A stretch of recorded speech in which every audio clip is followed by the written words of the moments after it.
Ni matumaini yangu makubwa sana kupata nafasi ya kukutana na wewe tena fansi wetu ambaye huwa tunakutana pamoja hapa kupitia hii inaitwa Amiri Mtambo. Karibu sana, kuna mengi mazuri ambaye huwa tunayatamka kwa ufupi na kwa faida kubwa, na hatimaye pia kuwekeana siku iende salama kwa kuyaona yale ya kwetu ambayo tunahitaji kuyajua. Kwa leo najua ni moja ya wakazi au moja ya watu ambao wameshapata nafasi ya kufungwa ogo wakati umepata ajali aidha ya kuvunjika kwa mguu au mkono.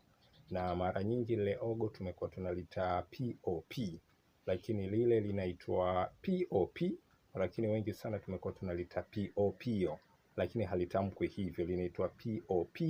Na hapa linakuwa limefupishwa, na kwa urefu zaidi la neno POP ni Plaster of Paris. Yani inafahamika hivyo, licha ya kuwa tumekuwa tunalita POPO au tumekuwa tunalita jina halisi kabisa unatakiwa ulite POP. Yes, Plaster of Paris inafahamika hivyo. Kwa hiyo kama umeshawahi kufungwa lile hogo au unalita POPO lakini ifahamu ya kwamba linaitwa POP, basi fahamu kwamba kirefu cha POP ni Plaster of Paris.